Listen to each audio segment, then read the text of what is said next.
Alors, comment on est arrivé à l'adoption de la Convention du Macolin? C'était en 2011-2012, il y avait une affaire, si on fait une recherche Google, c'est très facile à trouver, qui s'appelle affaire Bochum, B-O-C-H-U-M, ou JIT-Veto. C'était une affaire qui a été coordonnée par Europol, l'agence européenne de police, qui a impliqué 6 ou 7 pays sur une affaire de manipulation, de trucage de match qui a impliqué ces 6 pays, plus des criminels en dehors de l'Europe, qui a vraiment amené vers l'avant cet enjeu. Il y avait plusieurs autres affaires. Il y a Calcio Community qui était en 2004-2005 aussi, c'était une affaire italienne. Il y avait plusieurs autres affaires, mais cette affaire qui a fait objet d'une coordination par les forces de police judiciaire à ce niveau pour traiter, qui est d'ailleurs toujours en cours, et on vient d'avoir un jugement il y a quelques mois, donc là on parle de fin 2018 pour une affaire qui a duré quand même 6 ans. Il y avait une reconnaissance politique de devoir faire quelque chose. On a reconnu qu'il n'y avait pas du tout ou très peu de législation en dehors des régulations disciplinaires qui pouvaient traiter de ce sujet qui débordait le domaine purement du sport. Maintenant, il y avait des criminels qui entraient dedans. Donc, au niveau politique, ils ont décidé, OK, il faut qu'on mette en place un texte juridique. Donc, le Conseil de l'Europe a été l'organisation qui a été demandée de faire ça. Ça a commencé par une recommandation en 2011 par la Pologne, en Pologne. Et ça a continué sur une période d'élaboration de 2 ans, entre 2012 et 2014. Donc, les instances de l'UE ont été impliquées, Interpol était impliqué, plusieurs fédérations sportives étaient impliquées, le CIO aussi, et plusieurs pays. En total, ça a fait 54 organisations de tous les 4 continents qui ont été impliqués dans l'élaboration de ce texte juridique, de Japon d'un côté, au Maroc de l'autre côté, etc.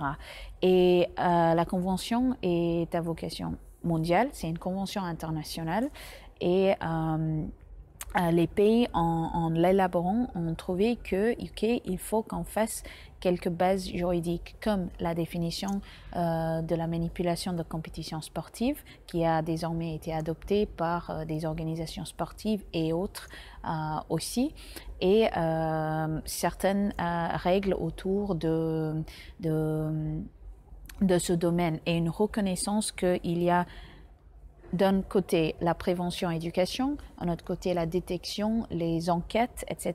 Et puis aussi les sanctions dans ce domaine. C'est pas un domaine qui doit être laissé que au mouvement sportif. C'est un domaine, c'est quelque chose où on doit aider justement le mouvement sportif. Et donc en 2014, on a eu cette convention.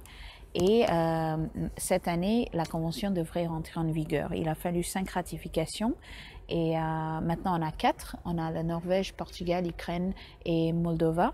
Et on va sûrement avoir le 5e courant mai 2019. Et 3 mois plus tard, la convention va rentrer en vigueur comme le seul texte international contraignant.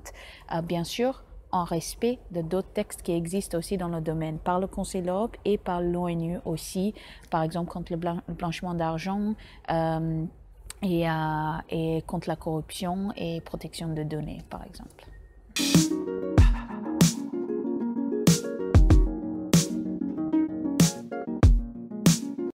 Donc, quand la convention a été élaborée et finalement adoptée, on a laissé en dehors du champ d'application le dopage, puisque c'était purement une décision parce que on a déjà 2 conventions, une par le Conseil de l'Europe et une par l'UNESCO à l'ONU qui traitent déjà de cette matière. En principe, ça devrait être tout le reste qui peut toucher à une manipulation de compétition sportive sur le terrain et en dehors du terrain aussi. Si je reprends rapidement la définition de manipulation de compétition sportive, on parle de tout acte en cours pour affecter la course, le déroulement de la compétition et les résultats, pas seulement les résultats. C'était une modification qui a été faite pendant l'élaboration de cette convention. Et c'est pour dire que le champ va être très grand. Par contre, quand on a le comité de suivi, c'est eux qui vont décider, ces pays vont décider le vrai champ d'application. C'est pas pour dire qu'on ne travaille pas dessus déjà. On ne travaille déjà dessus avec les pays, mais pour le moment, c'est de manière non contraignante.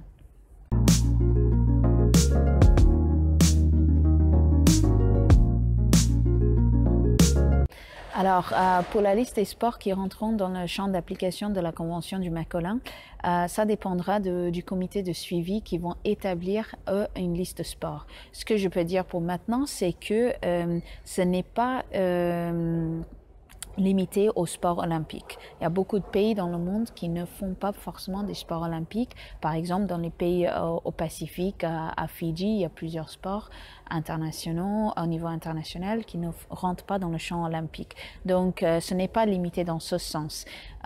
Si on parle, par exemple, de e-sports, c'est difficile à dire parce que il y a beaucoup de pays, par exemple la France, qui mettent en place la législation pour réglementer le e-sports.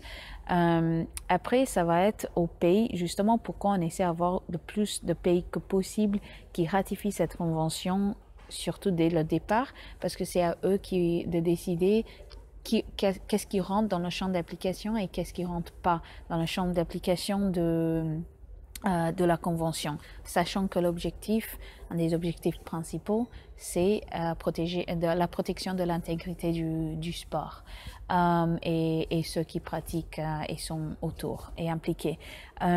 Si ça rentre pas dans l'application, éventuellement, si ça rentre pas dans le champ d'application, je pense que ça pourrait être difficile à gérer, mais je ne pense pas que les pays qui font partie justement vont se limiter dans ce sens, puisque s'ils ratifient la convention, c'est parce qu'ils veulent protéger l'intégrité de leur sport, de leur économie, etc.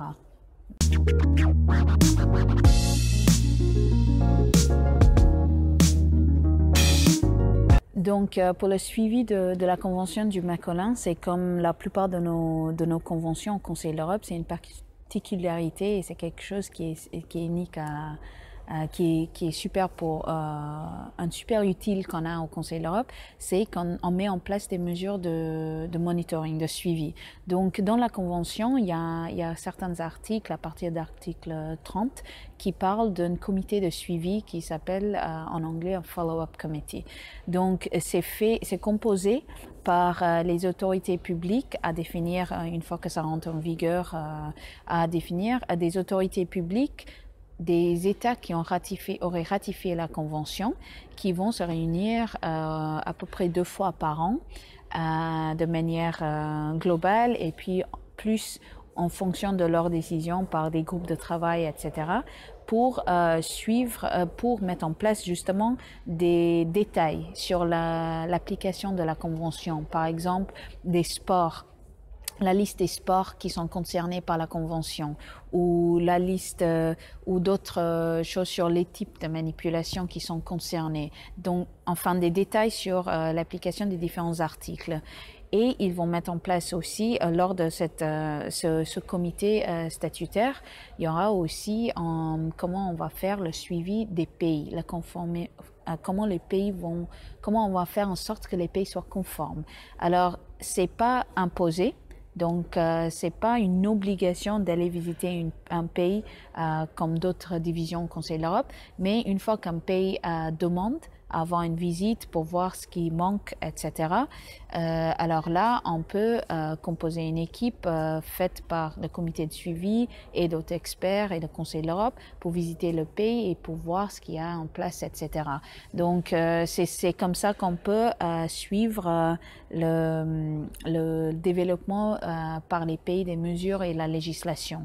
Dans le domaine d'antidopage, par exemple, ils sont soutenus aussi par le fait qu'il y a la Convention interne de l'UNESCO et qu'il y a l'Agence mondiale antidopage qui peut faire en sorte que les pays conforment bien aux articles de notre convention antidopage parce que c'est un lien avec la participation dans leur compétition.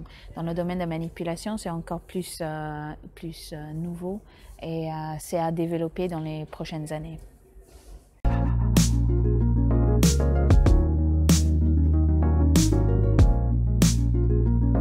Alors, le groupe de Copenhague, c'est un surnom. C'est le réseau des plateformes nationales qui a été établi par le Conseil de l'Europe en été 2016.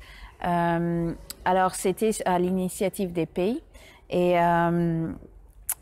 c'était fait parce que le concept central de la Convention, c'est ce concept de plateforme nationale. C'est censé d'être établi par chaque pays qui ratifie la Convention et c'est un forum centralisé qui réunit tous les différents types d'acteurs, publics et privés, qui sont concernés par ce sujet. Comme j'avais dit avant, il s'agit de plusieurs ministères, le mouvement sportif, le monde de Paris, les forces de police, la prosécution, etc., le judiciaire, etc.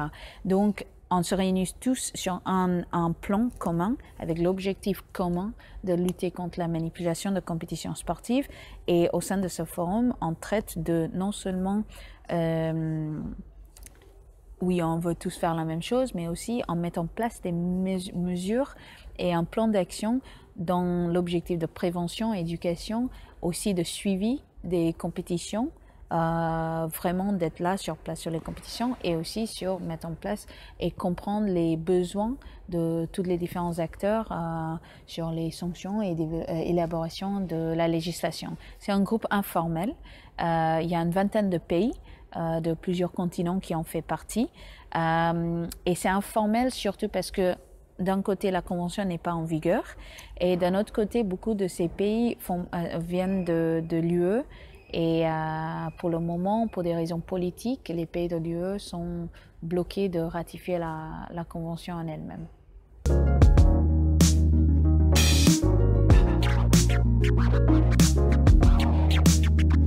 Les lanceurs d'alerte, ça pourrait être, surtout dans ce domaine, plusieurs types de personnes.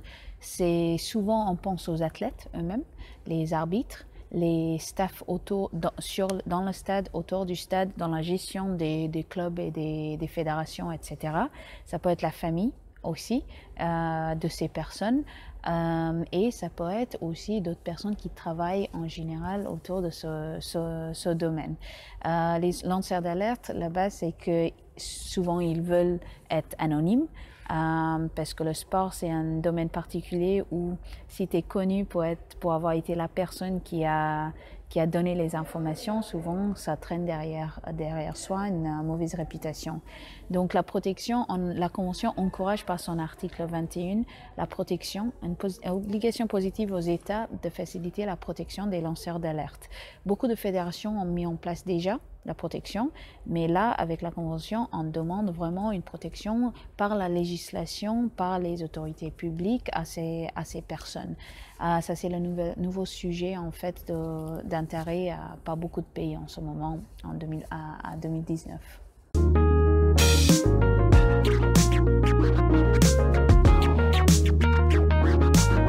Alors, les obstacles à l'adhésion de la Convention, il y en a une qui existe en ce moment. Quand la Convention a été élaborée, c'était avec l'Union européenne, sauf que par la suite, il y a eu une décision politique par l'UE, par une institution de l'UE, qui était que comme la Convention était de compétences partagées, il fallait non seulement une vote par le 2/3 majorité qualifiée pour donner le droit aux pays de l'UE de ratifier la Convention, mais il fallait une vote à l'unanimité. C'est très bien connu la raison pour laquelle un seul pays a posé son veto sur la ratification par les pays de l'UE à la ratification, c'est la Malte. Qui n'était pas d'accord avec la définition de pari illégal dans l'article 3 de la Convention. Pour cette raison, par la solidarité des pays membres de l'UE, les institutions de l'UE ont découragé les États membres de l'UE de ratifier la Convention. Ceci dit, le Portugal a déjà ratifié. C'était avant la décision finale de la Commission européenne, mais en ce moment le blocage est toujours en place et c'est pourquoi on a des groupes comme le groupe de Copenhague parce que les pays sont d'accord, la plupart des pays sont d'accord pour ratifier la Convention et ils veulent avancer avec la mise en place des mesures pour lutter contre. Et donc, c'est pour ça qu'on a des plateformes nationales informelles, non officielles.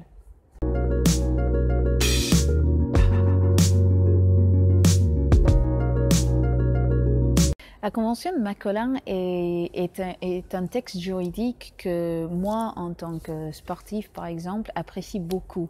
Et c'est parce que la Convention donne un champ, un domaine spécifique au traitement de ce problème qu'on a.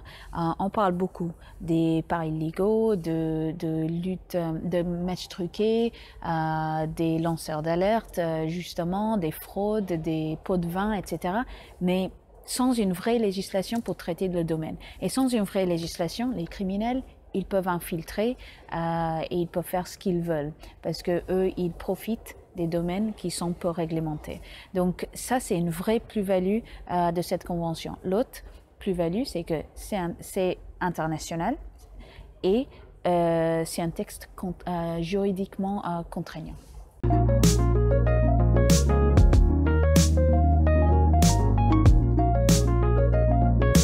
Les chantiers à venir en ce qui concerne le Conseil de l'Europe dans le domaine de la lutte contre la manipulation de compétitions sportives, le plus gros, c'est l'entrée en vigueur de la Convention qui devrait avoir lieu en 2019.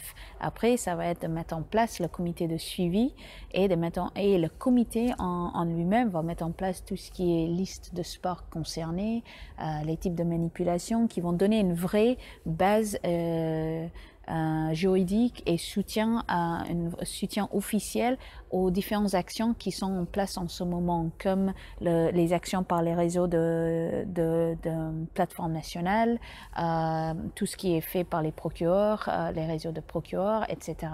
Et en ce moment, on parle souvent des lanceurs d'alerte, par exemple. Ça, c'est un autre champ. Et le plus gros champ qu'on continue et qui a une grosse priorité, c'est la coordination au niveau national des différents types d'acteurs publics et privés, qui n'est pas particulier au domaine de manipulation forcément, mais qui est un domaine à lequel on porte beaucoup d'importance.